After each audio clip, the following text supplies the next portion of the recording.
मुझे कभी कभी बहुत ताज्जुब लगता है। आज वीडियो में जो लेकर आया हूँ वो एक बहुत ही चिंता का विषय वीडियो है।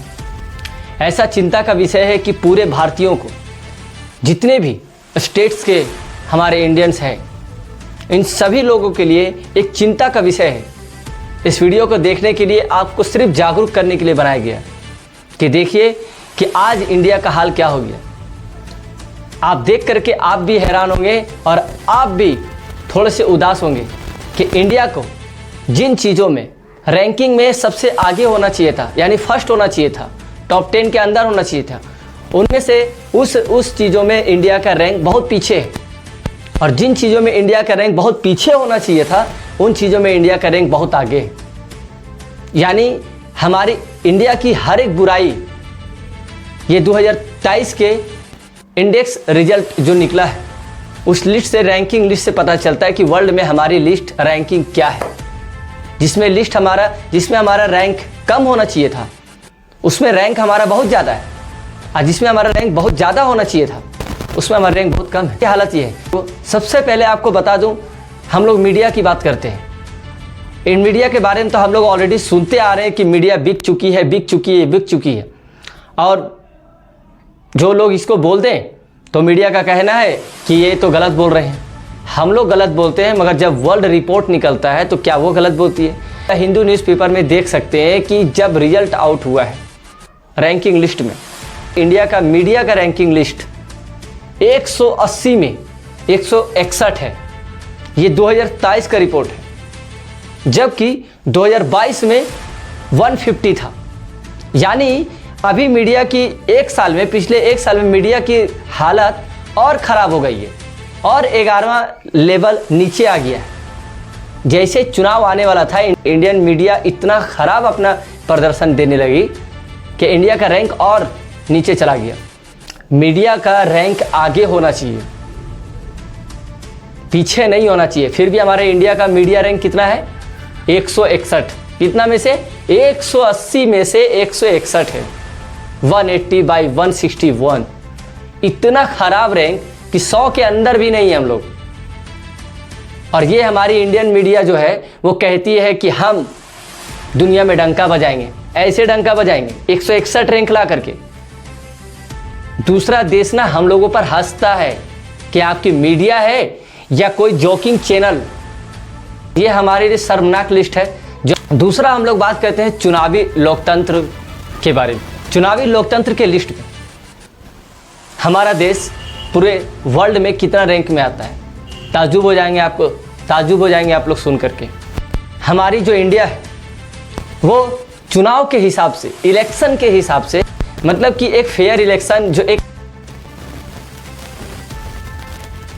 चुनाव के मामले में कि चुनाव अच्छे से हुआ और बहुत लोग उसको अच्छे सहभागिता दिए, और यहाँ तक कि उसके एक आज़ाद तरीके से और बहुत ही अच्छे तरीके से हुए।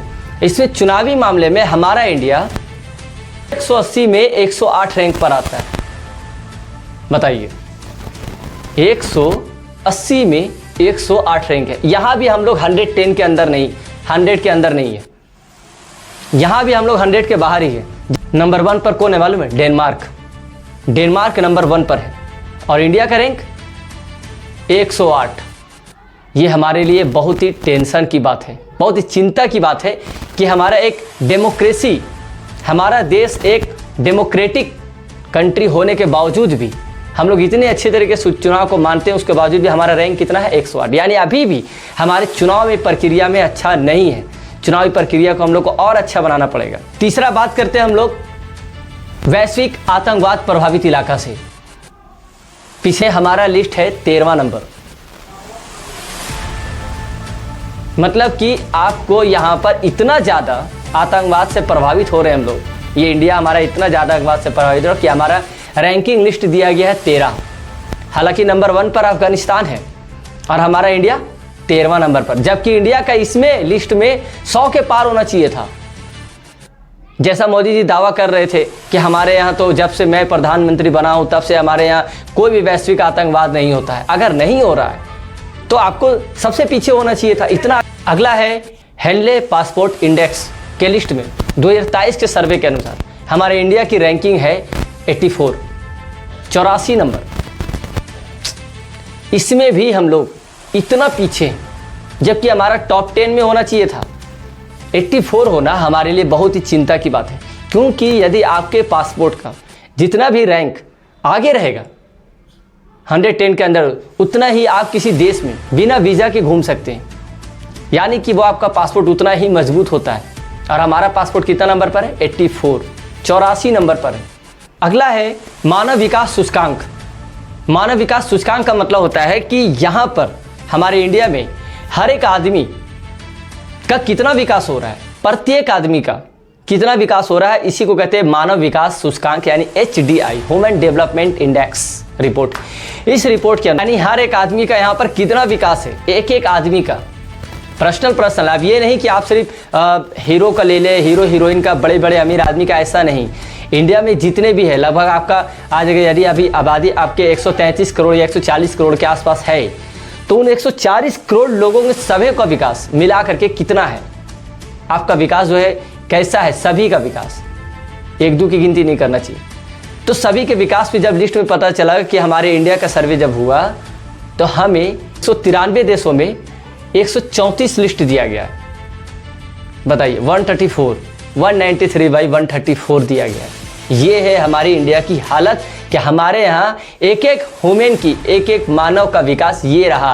रैंकिंग लिस्ट 134 नंबर, इतना पिछड़े हैं हम लोग। मानव विकास सूचकांक में 193 में से 134 हमारे लिए एक गंभीर विषय है।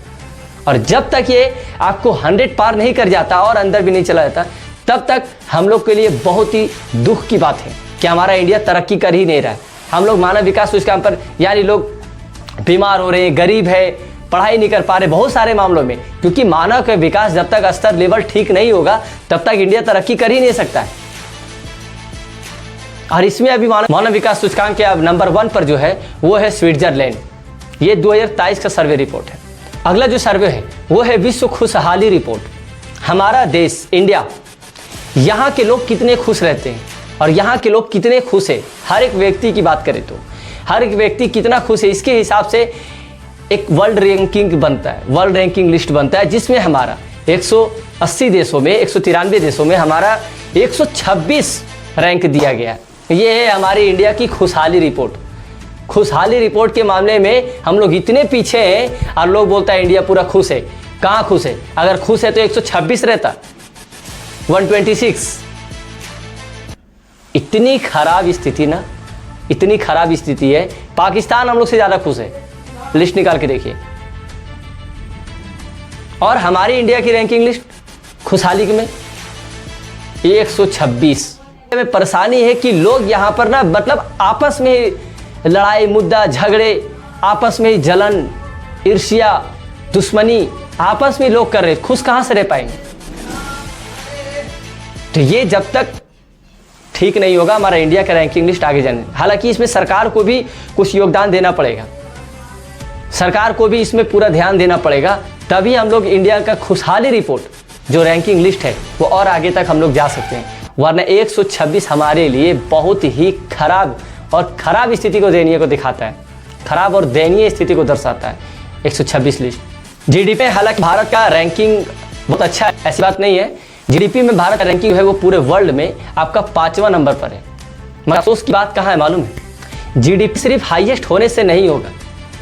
जीडीपी भले 5वां नंबर पर है तो इससे देश की इकोनॉमी मजबूत नहीं हो पा रही है, बल्कि इससे देश की इकोनॉमी तब मजबूत होगी जब पर कैपिटा इनकम, एक एक आदमी के ऊपर आपका इनकम रेट बढ़े। आपके पूरे देश का सिर्फ आप जीडीपी हाईएस्ट दिखा रहे हैं, मगर आपके देश का विकास तो अभी भी पीछे है। तो जीडीपी सिर्फ हाईएस्ट होने से नहीं होगा। हालांकि जीडीपी अच्छी बात है कि 5वीं रैंकिंग पर है, ये बहुत ही खुशी की बात है और ये मजबूत शक्तिशाली देशों की गिनती में आ सकता है 5वीं रैंक से, मगर सिर्फ जीडीपी ज़्यादा होने से नहीं होगा। अगला जो रिपोर्ट है वो है विश्व वायु गुणवत्ता यानी ऑक्सीजन की क्वालिटी। इसके लिहाज से हमारे भारत देश को 3रा रैंक दिया गया है, मतलब कि पूरी दुनिया में सबसे खराब प्रदूषित देश में 3रा नंबर पर आता है हमारा देश, कि इतना सबसे ज़्यादा प्रदूषण वाला देश है जिसमें 3रा रैंक इंडिया को मिला है। इसलिए तो हम लोग के भारत में और हमारे खास करके झारखंड में इतनी गर्मी पड़ रही है। प्रदूषण से और गर्मी बढ़ता है। और जहाँ तीसरा रैंक मिला हो, कितनी गंभीर और समस्या वाली बात है। और एक और हैरानी करने वाली बात है कि पूरी दुनिया में सबसे ज़्यादा प्रदूषित यानी नंबर 1 रैंक वाला प्रदूषित जो शहर है वो हमारा इंडिया का कैपिटल यानी कि राजधानी दिल्ली है। दुनिया का सबसे ज़्यादा और ख़राब प्रदूषित वाला शहर। इसकी मुख्य वजह यह है कि आज हमारे देश में और हमारे झारखंड में अधिक से अधिक पेड़ काटे जा रहे हैं और फैक्ट्री को अनगिनत लगाया जा रहा है। जिस हिसाब से आप फैक्ट्री लगा रहे हैं उस हिसाब से आप पेड़ भी लगाइए। सिर्फ पेड़ को काटते जा रहे हैं और फैक्ट्री को लगाते जा रहे हैं। दोनों संतुलन बनाए नहीं रखेंगे तो अगले आने वाले सालों में हम लोग भी नंबर 1 में पहुंच जाएंगे, सबसे खराब प्रदूषित वालों में। हालांकि ये बहुत ही चिंता का विषय, इस पर सिर्फ सरकार ही नहीं बल्कि एक आम नागरिक को भी इसके प्रति जवाबदेही होना चाहिए। अगला जो रिपोर्ट है वो है भ्रष्टाचार धारणा सूचकांक, जिसमें भ्रष्टाचार धारणा सूचकांक में हमारे इंडिया को 85 रैंक यानी 85 रैंक मिला है। हालांकि ये 2022 में पहले 93 रैंक था और अब 2023 में 85 रैंक हो गया।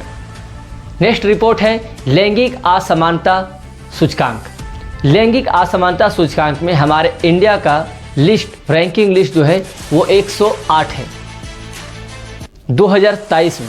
हालांकि 2022 में ये 122 रैंक पर था, जो कि अब ये थोड़ा सा फिर घटकर 108 हो गया है।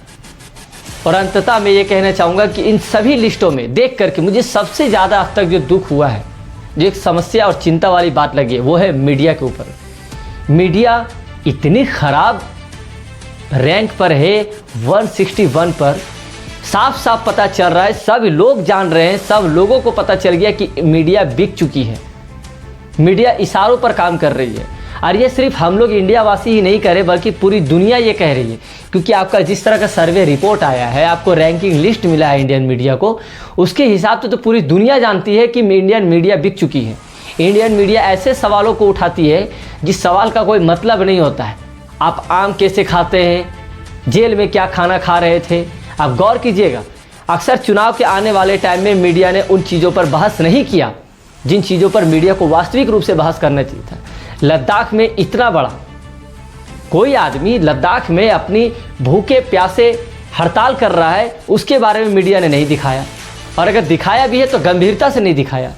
फिर मिलेंगे अगले वीडियो में, तब तक अपना ख्याल रखें और सतर्क रहें।